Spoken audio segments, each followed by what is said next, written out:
Hello everyone, welcome to our YouTube channel. So today we will continue our science and technology series. आज के video के लिए हमारे पास है 2020 के जनवरी के science and technology current affair. So सबसे पहला करंट अफेयर है इसरो के बारे में, दैट टू अबाउट गगनयान. तो लेट जस्ट सी इट. तो इसरो ने अभी चेयरमैन ने ऐसा अनाउंस किया है प्रेस ब्रीफिंग में कि 4 एस्ट्रोनॉट सिलेक्ट किए गए हैं फॉर द ट्रेनिंग और 4 में से 2 एस्ट्रोनॉट विल बी फाइनलाइज्ड. तो 2 एस्ट्रोनॉट होंगे जो स्पेस सफर करेंगे. तो इसरो ने ऐसा बोला है कि Gaganyaan will be launched before 2020.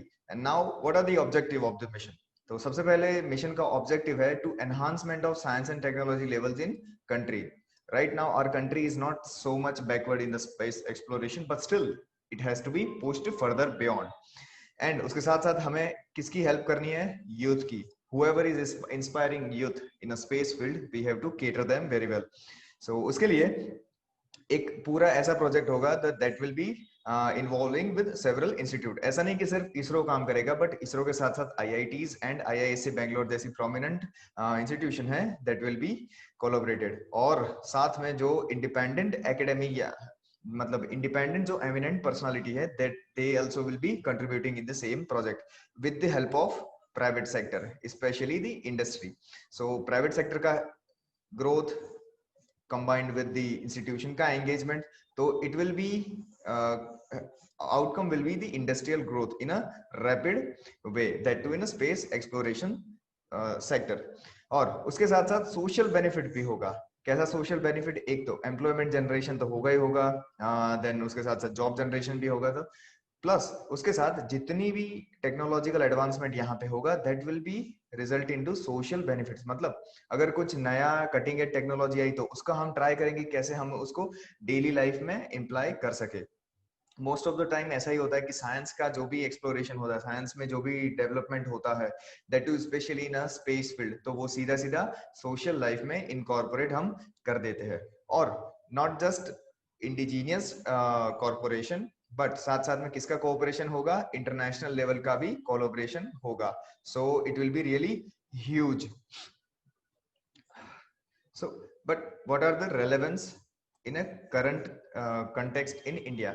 So first of all, 60% of the equipment from the Indian private sector. So this will be the huge. अब तक क्या हो रहा है कि गवर्नमेंट फंडिंग हो रही है या तो फिर स्टेट फंडिंग हो रही है, but this will be the first time 60% of the equipment will be confiscated from the private sector. तो प्राइवेट सेक्टर का इन्वॉल्वमेंट बहुत ही क्रिटिकल बन जाएगा. उसके साथ साथ 15,000 जितना न्यू एम्प्लॉयमेंट अपॉर्चुनिटी क्रिएट होगी. उसमें से 13,000 जितनी एम्प्लॉयमेंट अपॉर्चुनिटी कहां पे होगी? प्राइवेट सेक्टर में होगी, नॉट इनटू गवर्नमेंट सेक्टर. तो गवर्नमेंट के ऊपर जो बनने वाला बर्डन है वो कम होता जाएगा और प्राइवेट सेक्टर के इन्वॉल्वमेंट से जो हमारी क्वालिटी है और द टाइम ऑफ डिलीवरी है it will be shortened and quality will be sharpened. और टेक्नोलॉजिकल डेवलपमेंट ओवरऑल तो होना ही होना है.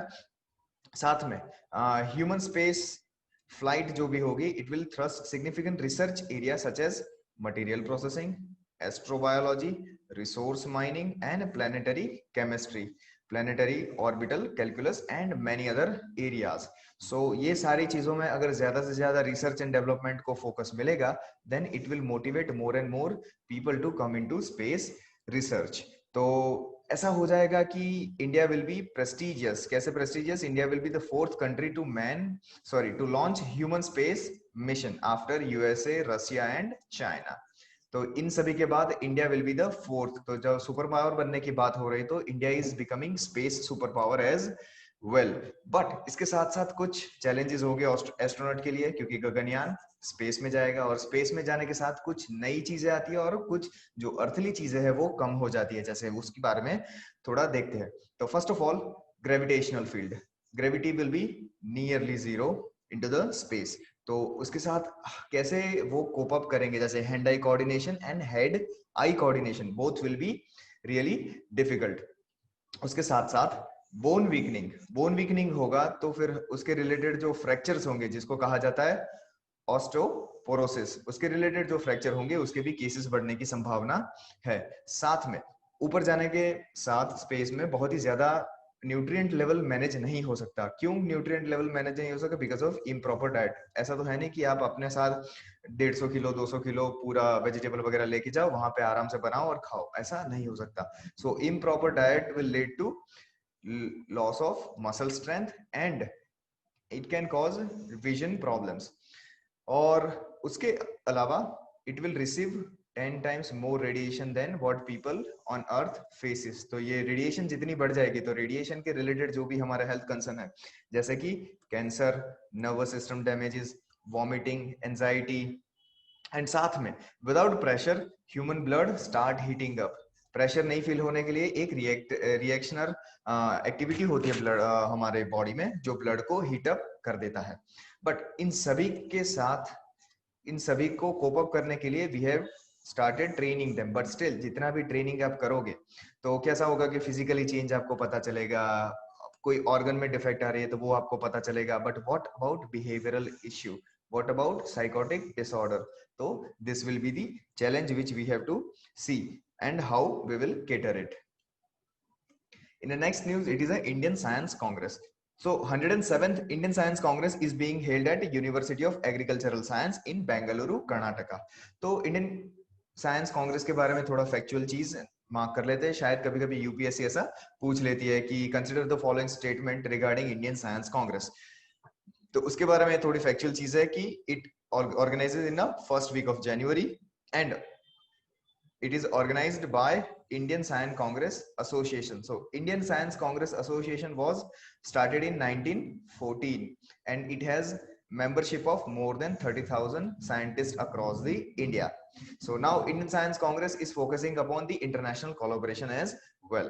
तो इसके objectives क्या क्या होंगे? Obviously promotion of the science, yes, to publish such certain proceedings, journals, transaction and other publication as may consider desirable, which will be in the field of science. और साथ साथ में it will start securing and managing funds and endowment for the promotion of science. It might influence government, it might influence private sector, so that our future in science will be good. उसके बाद India is having certain security implications over introduction of 5G, especially after the banning of Huawei company. So right now for that, foreign ministry has set up and a department which is called NEST. NEST का full form है New Emerging Strategic Technologies. NEST का full form है New Emerging Strategic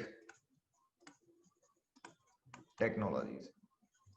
So इसका abbreviation बनता है NEST and it has set up by foreign Ministry of Foreign Affairs.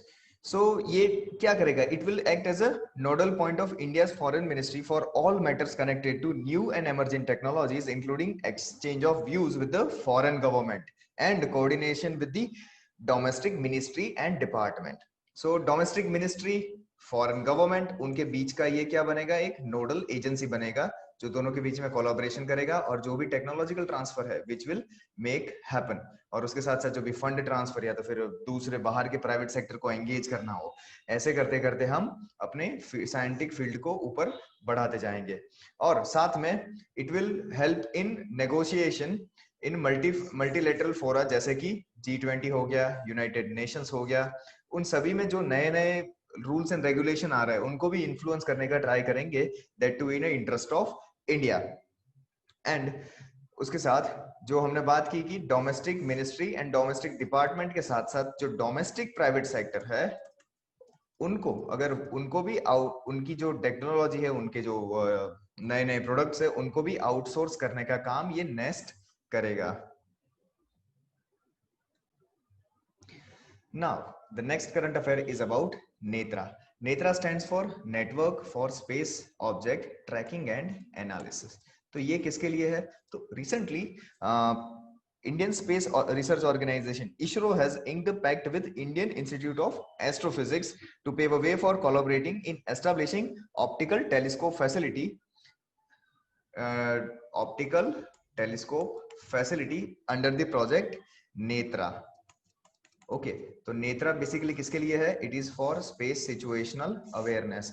तो space situational awareness क्या है? It is generally a prediction that which any of the threats coming from the debris to Indian satellites. अब क्या हो रहा है कि बहुत ही ज्यादा स्पेस एक्सप्लोरेशन हो रहा है, बहुत ही ज्यादा स्पेस साइंस में हम आगे बढ़ते जा रहे हैं, तो उसके साथ डेब्रीज बढ़ते जा रहे हैं, जैसे कि जो पुराने सैटेलाइट्स हो गए, जो पुराने टेलीस्कोप हो गए, तो उनको हम अर्थ पे नहीं ला रहे हैं, अभी क्या कर रहे हैं, वहीं के वहीं छोड़ देते हैं, तो they all become space debris. अब ये डेब्रीज के साथ साथ क्या हो रहा है, जो भी हमारे स्पेस से आने वाले एस्टेरॉइड या तो फिर कोई कॉमेट वगैरह है, वो भी कुछ ना कुछ जंक वहां पे छोड़ देते हैं, तो वो सारे जंक के साथ वो पूरा क्या बन जाता है, डेब्री बन जाता है। तो debris continuously revolve around the अर्थ।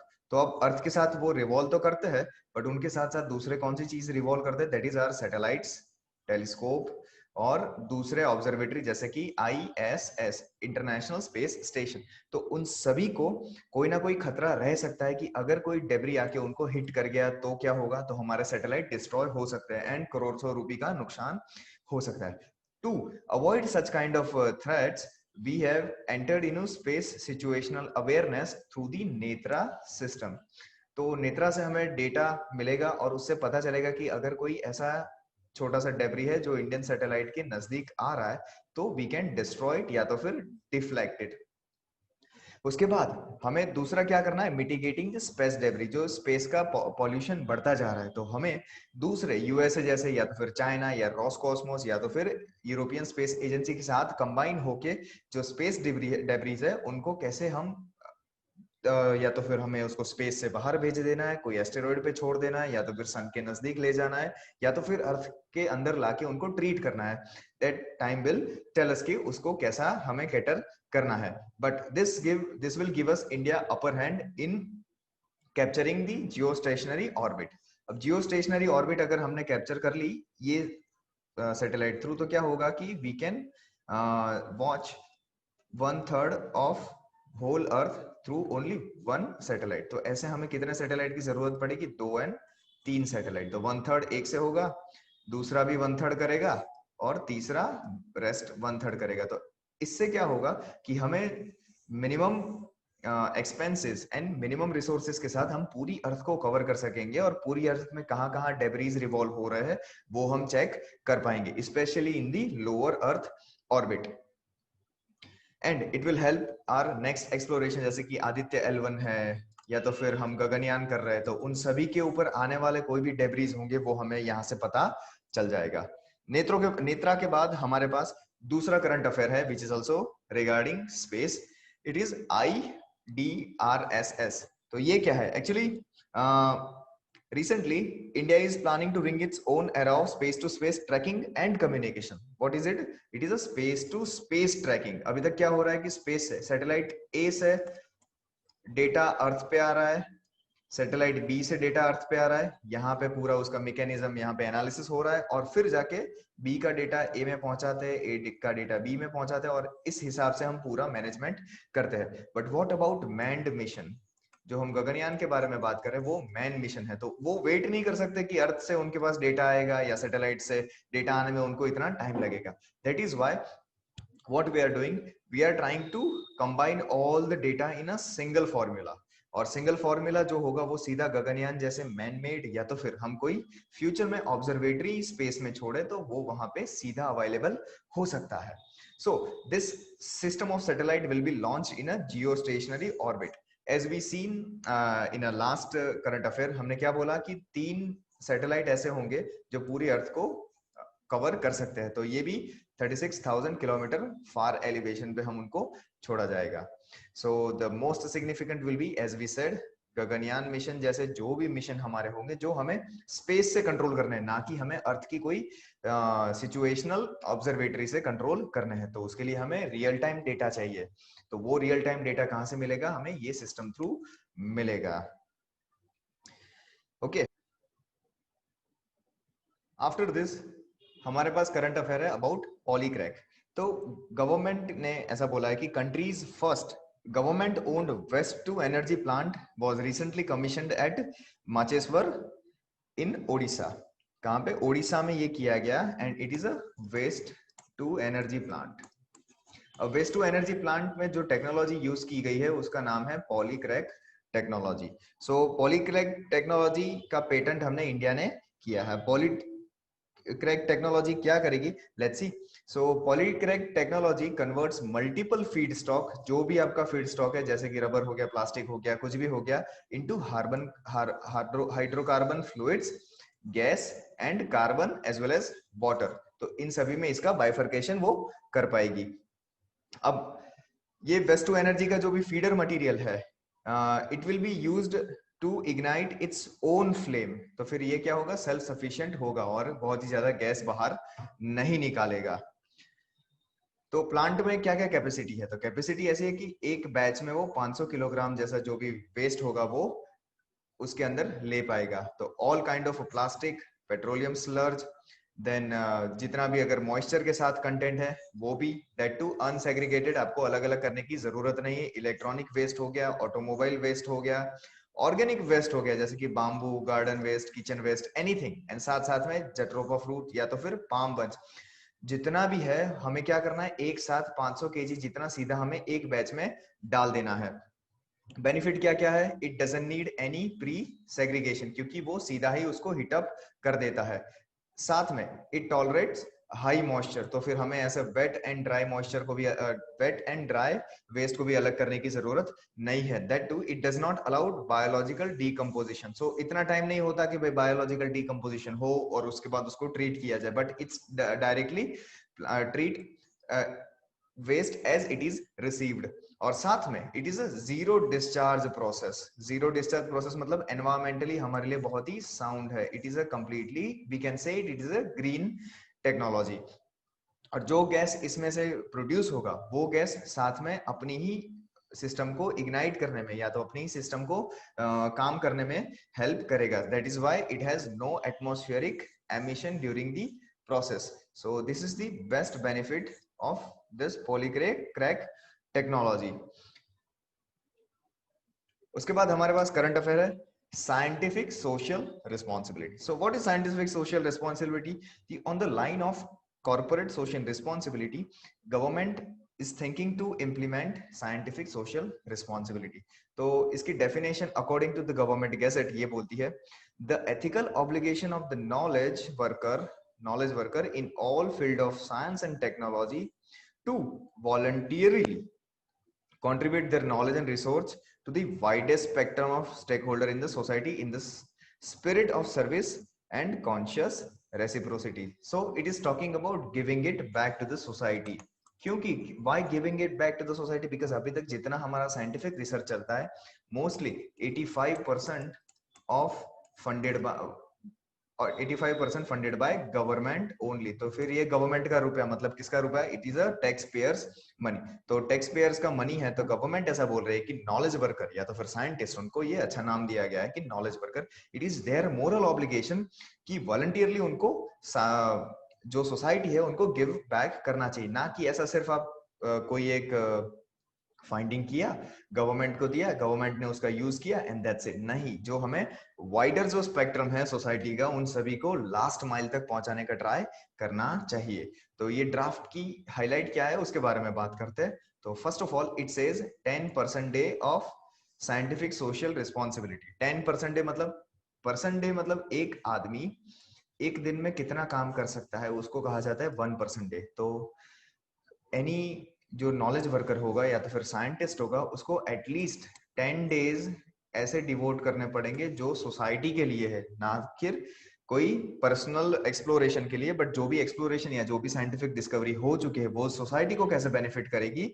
उसके लिए उसको डिवोट करना चाहिए। और साथ में गवर्नमेंट या तो फिर जो भी इंस्टीट्यूशन है, it will give incentives for such activities with in necessary budgetary support, ताकि ये 10 दिन या 20 दिन या 15 दिन जितना वो सोसाइटी को ज्यादा से ज्यादा साइंस एंड टेक्नोलॉजी के लिए अवेयर कर सके। साथ में अगर कोई इंडिविजुअल ऐसा है कि बहुत ही ज्यादा अच्छे से एक्टिविटी कर रहा है, तो फिर उसको एनुअल अप्रेजल या तो फिर इवैल्यूएशन भी देना चाहिए, एनुअल इंसेंटिव भी देना चाहिए। So no institution would be allowed to outsource their subcontracted SSR activity and projected। अभी ऐसा है कि ए इंस्टीट्यूट है जो 20 दिन एसएसआर निभा रही है, और जो बी इंस्टीट्यूट है वो क्या कर रही है, 2 दिन ही कर सकी है। तो दे विल नॉट अलाउ कि बी को यहाँ से जो उन्होंने excessive social scientific social responsibility अदा की है उसका कोई सर्टिफिकेट वापस ले सके। जैसा कि हमने कार्बन एमिशन में देखा है कि अगर एक इंडस्ट्री ना कर सके और दूसरी इंडस्ट्री ने बहुत ही ज्यादा कर दिया है तो वो पैसे देके उनके पास से कुछ सर्टिफिकेट खरीद लेते हैं। ऐसा वो हम आउटसोर्स नहीं कर सकेंगे। अगर बी की ऑब्लिगेशन है तो बी को भी 10 डेज करना पड़ेगा, भले ही ए 20 दिन कर रहा हो, इट डजंट मैटर। एंड उसके लिए एक nodal agency, central agency will be establish at department of science and technology. So it is a really welcome step कि जहां पे साइंटिस्ट, उसके बारे में हमें बहुत ही कम पता होता है। जैसे कि सचिन तेंदुलकर के साथ साथ राव साहब को भी भारत रत्न मिला, बट राव साहब ने क्या काम किया, उनने क्या रिसर्च पेपर एस्टैब्लिश किए या तो फिर उनका क्या कंट्रीब्यूशन है, वो हमें बहुत ही कम पता है। तो अगर राव साहब ऐसे हो 10 दिन 15 दिन मीडिया के सामने या तो फिर सोसाइटी के सामने आएंगे तो उनका कंट्रीब्यूशन ज्यादा से ज्यादा सोसाइटी के अंदर परकोलेट करेगा। ओके, तो next current affair, it is about LIGO Virgo. An international team led by LIGO and Virgo scientists has identified another event of gravitational rippers from a collision of true neutrino stars. अब 2017 अगस्त में एक ऐसा सबसे पहला incident बना था कि जहां पे एक ही स्पेस सोर्स से हमें ग्रेविटेशनल रेज मिले थे और वही सोर्स से हमें लाइट रेज मिले थे। तो ये सबसे पहला इंस्टेंस था जो हमने रिकॉर्ड किया अपार्ट फ्रॉम दी सन, कि स्पेस में से आने वाले कोई एक ही सोर्स से हमें ग्रेविटेशनल फोर्सेस मिल रहे हैं और लाइट के फोर्सेस मिल रहे हैं। तो ये LIGO हमारे लिए क्यों इंपॉर्टेंट बच जाता है, let us see. So it is a massive observatory for detecting cosmic gravitational waves. साथ साथ में विर्गो भी सेम है। अब it proposed LIGO India project, that is why it becomes important for us. अब इंडिया में कैसा है कि इसके 4 या 5 अलग अलग ऑब्जर्वेटरी है जो अलग अलग पार्ट में यूएसए में सेटल है। अब ये जो हैंडफोर्ड में जो उसकी ऑब्जर्वेटरी है वो इंडिया लाई जाएगी। So it will be really good for India. कैसे कि department of atomic energy and department of science and technology, they both will combine और वो ये प्रोजेक्ट को सक्सेसफुल बनाएंगे। अभी इस प्रोजेक्ट सक्सेसफुल कैसे बनेगा, उसके क्या बेनिफिट होते हैं, देखते हैं। तो सबसे पहले it will bring unprecedented opportunities for Indian scientist and engineers. वो किस एग्जैक्टली किस रेल में होगा, तो role in a gravitational wave and take global leadership in this new astronomical frontier. तो हमारे लिए जो ये सिग्निफिकेंस ऐसा रहेगा कि जैसे ही वो ऑब्जर्वेटरी इंडिया में आएगी तो उसके साथ साथ बहुत ही ज्यादा इंजीनियर्स और साइंटिस्ट की रिक्वायरमेंट होगी और उनके लिए एक मोरल बूस्टअप होगा। साथ में it will bring cutting edge technology for Indian industries, क्योंकि इंडियन इंडस्ट्रीज भी क्या होगी, it will B engaged in construction of 8 kilometre long beam tube at ultra high vacuum है ना लेवल टेरेन। तो ये जो भी इंफ्रास्ट्रक्चर बनाना है तो उसके लिए हमें इंजीनियर्स की जरूरत पड़ेगी, साथ में साइंटिस्ट की भी जरूरत पड़ेगी for this whole project. That is why this LIGO project, LIGO India project becomes very important for India. The next current affair is about black box. तो जनवरी 8 को पैसेंजर 176 पैसेंजर ऑन बोर्ड, तो एक जो flight थी that crashed between Iran and Ukraine. तो ये जो flight crash हो गई तो उसका क्या कॉज था किसी को पता नहीं है।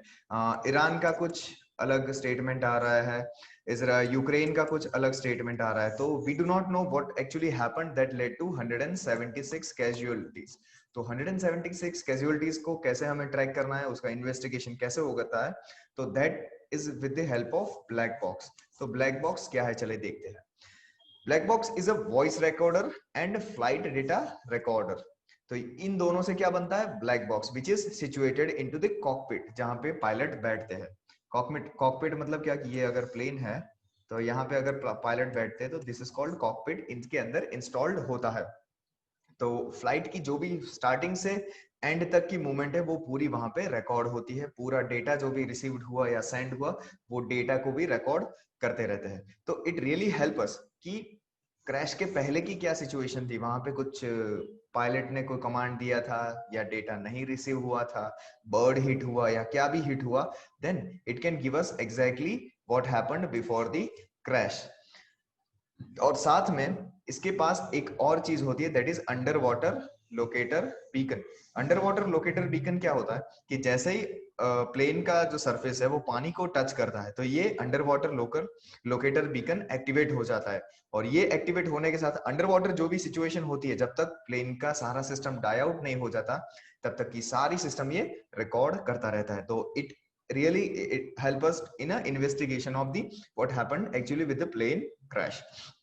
So ये ब्लैक बॉक्स नाम दिया गया, बट ये ब्लैक बॉक्स नहीं होता actually, it is a bright orange. Okay, ऐसा दिखता है ब्लैक बॉक्स। उसके बाद हमारा करंट अफेयर है, it is about Goldilock zone या तो फिर habitable zone. NASA reported the discovery of an earth size planet. Earth का जो भाई है ऐसा कुछ प्लैनेट उनको मिला। नेम क्या दिया गया, TOI 700D ये नाम दिया गया, that is found in a Goldilock zone या तो फिर हैबिटेबल जोन। तो ये एक्चुअली क्या है, तो इट इज द जोन जहां पे आपका टेम्परेचर ना बहुत ही ज्यादा होता है ना बहुत ही कम होता है। तो ऐसा एक टेम्परेचर जहां पे सरफेस पे वाटर या तो फिर लिक्विड एग्जिस्ट कर सके, तो ये जोन को क्या कहा जाता है, गोल्डीलॉक जोन कहता है। अब यही गोल्डीलॉक जोन कहाँ पे होता है, हर एक स्टार के आसपास होता है। तो जैसे कि सन है, सन के आसपास अर्थ ऐसे जोन में है जो उसको कहा जाता है Goldilock zone, that is why there is a water on earth. अब हम वही ट्राई कर रहे हैं कि मार्स पे वाटर है, था, या कैसे उनको हम री इम्प्लीमेंट कर सकते हैं। सो this is called Goldilock zone, जहां पे liquid can exist as in a liquid form. उसके बाद आता है नासा का Artemis mission. NASA announces graduating class of 11 astronaut for upcoming space mission including the Artemis mission. अब आर्टेमिस मिशन जैसे काफी सारे नासा को मैन्ड मिशन स्पेस में भेजने हैं, तो उसके लिए उन्होंने 11 एस्ट्रोनॉट की एक बैच को ट्रेन करने का अनाउंसमेंट किया है। That too there is a राजाचारी, there is a person Rajachari, he is a Indian origin astronaut just as Sunita Williams and Kalpana Chawla. Those both are really prominent figure in Indian space research. तो Artemis के बारे में बात करते हैं। NASA wants to send first woman and next man to the moon by year 2024. And Artemis stands for acceleration, reconnection, turbulence, and electrodynamics of moon's interaction with the sun. Why this is important? Because moon has a no magnetic field. अब अर्थ के ऊपर जो solar flares आती है तो वो अर्थ के magnetic sphere को कुछ ना कुछ इफेक्ट करती है, उसकी स्टडी हम कर रहे हैं। अब नेक्स्ट स्टडी हमें क्या करनी है कि मून के आसपास कोई ऐसा मैग्नेटिक फील्ड नहीं है, तो जो भी सन का फ्लेयर्स आती है, सन के ग्रेविटेशनल वेव्स आते हैं, वो कैसे रॉकी मून को अफेक्ट करेंगे, उसके बारे में हमें स्टडी करनी है। तो फर्स्ट ऑफ ऑल हम लूनार मिशन के बारे में देख लेते हैं कि अब तक कैसे कैसे कितने लूनार मिशन हुए। तो नासा ने सबसे पहले 3 रोबोटिक मिशंस भेजे। उसके बाद सबसे पहला manned mission Apollo 11 on the July 20 1969 Neil Armstrong, the very famous person, he became the first human to step on the moon. He became the first human to step on the moon. उसके बाद अब तक 1972 तक ऐसे 12 American astronaut हो गए जो moon के ऊपर चले। उसके बाद सोवियत यूनियन ने भी ट्राई किया। It is a part of cold war. Cold war में क्या हो रहा था, एक के बाद एक स्फीयर में सुप्रीमेसी रीइंस्टेट करने के लिए पहले अमेरिका कर रहा है, तो उसके बाद कुछ सोवियत यूनियन कर रहा है, फिर सोवियत यूनियन कर रहा है, उसके बाद कुछ अमेरिका कर रहा है। दोनों एक दूसरे को आउटस्मार्ट करना या तो फिर आउटस्कोर करने की कोशिश कर रहे थे in the time of cold war. फिर European space agency, Japan, China और इंडिया ने भी मून के लिए मिशंस भेजे हैं। और साथ साथ में अभी तो चाइना ने 2019 में जो फार साइड ऑफ द मून है, सबसे पहला ऐसा वहां पे लैंडिंग की। फिर इंडिया ने चंद्रयान 2 भेजा, अनफॉर्चुनेटली चंद्रयान वहां पे पहुंच नहीं सका, बट साथ में इंडिया ने चंद्रयान 3 का भी अनाउंसमेंट कर दिया with the technological correction, and this year we hope it becomes really successful and India reach that level in a space exploration. Then the next current affair is about Samsung Star Lab. Samsung Star Lab ने neon बनाया है. What is neon? Neon stand for Neo plus Human. एक ऐसा नया artificial intelligent robot बनाया है जो virtual assistant से डिफरेंट होगा. तो नियॉन क्या हेल्प करेगा? Neon will be interface for technology and services, specially for the services which is concerning current situation. कैसे कैसे? जैसे कि कोई बैंक में क्वेरीज हो, आप उसको क्वेश्चन पूछोगे, वो आपको उतना ही आंसर देगा. या तो फिर रेस्टोरेंट में वेलकम करना हो, डोर ओपन एंड बंद करना हो, या तो फिर ऐसे ब्रेकिंग न्यूज या तो फिर न्यू करंट अफेयर्स उसको टेलीकास्ट करने हैं जो देर रात में हो या फिर दोपहर में हो, जहां पे मैन की एक्टिविटी या तो फिर मतलब ह्यूमन की एक्टिविटी लो होती है, वहां पे हम उसको यूज कर सकते हैं. अब ये वर्चुअल असिस्टेंट्स आपने देखा होगा कि सिरी है, फिर अलेक्सा है, तो ऐसे वर्चुअल असिस्टेंट से ये कैसे डिफरेंट है? See, first different is virtual assistant learn from all over the world, मतलब it learn from all data from all over the world. But यहाँ पे जो नियॉन है, they will learn very limited amount. या तो फिर सिर्फ वो पर्सन स्पेसिफिक होगा या तो फिर एक्टिविटी स्पेसिफिक होगा. ऐसा नहीं होगा कि वो एंटायर इंटरनेट से सब कुछ पढ़ सके. आप अगर उसको बोलोगे कि neon play this song for me, तो वो नहीं कर पाएगा क्योंकि वो उसके लिए डिजाइंड नहीं है. That is why it will become really secure. जो हमें वर्चुअल असिस्टेंट या तो फिर रोबोट के खिलाफ एक नेगेटिव बात ये दिमाग में है कि what if robot will take over the earth, तो ये इससे नहीं होगा, because it will not be that much smart to develop the feelings. ये सिर्फ क्या होगा कि एक ही पर्सन की ट्रेट या तो फिर एक ही प्रोग्रामिंग के हिसाब से काम करता रहेगा in a rapid manner, so it will help us in a this way. Okay, तो वर्चुअल असिस्टेंट से ये कैसे डिफरेंट है वो आपको याद रखने की जरूरत है, क्योंकि ये ऐसे ट्रिवियल क्वेश्चन यूपीएससी पूछ लेती है स्टेटमेंट बना के कि it is actually what the virtual assistant does but in a human form, तो फिर ये हमारे लिए रॉन्ग हो जाएगा. The next current affair is about East Asian Observatory. India is in preliminary discussion to be part of East Asian Observatory consortium of 8 countries. जहां पे हमें बहुत ही बड़ा टेलीस्कोप बनाना है, साथ में बहुत ही बड़ी ऑब्जर्वेटरी बनानी है. तो ये जो 8 कंट्रीज के बारे में बात कर रहे हैं, तो वो कौन से हैं? तो China, Japan, Taiwan and Korea are full member. Thailand, Vietnam, Malaysia and Indonesia are still observer. और इंडिया ना तो अभी फुल मेंबर है ना तो अभी ऑब्जर्वर है. Please make sure. ये ऐसे ट्रिक कर सकता है कि recently India became the member of East Asian observatory, then it will become the wrong statement. So take care about such words. तो यहाँ पे क्या होगा? फंडिंग रेज करनी है from the private sector, from the government, from both, and observatory के लिए staff भी बिल्टअप करना है. तो यहाँ पे हमें स्किल ट्रेनिंग भी देनी पड़ेगी. फाइन. तो इम्प्लीकेशंस क्या क्या हो गए इंडिया में? अगर हमें ऐसा नया बड़ा टेलीस्कोप बनाना है, that we are proposing in Tibet, क्योंकि Tibet already in a higher latitude पे है. तो जो भी हमें स्पेस एक्सप्लोरेशन करना है, जैसे कि ब्लैक होल्स हो गया या तो फिर कोई अदर कॉस्मिक फिनोमेना हो गया, तो उसकी स्टडी के लिए वहां पे अनडिस्टर्ब सिचुएशनल हमें मिल सकती है. Then it this data will directly help to Indian assignment and Indian projects. Okay, so that's it for this month. Thank you very much. I hope you have learned many things from this lecture. Next time, see you in a February's current affair. Thank you.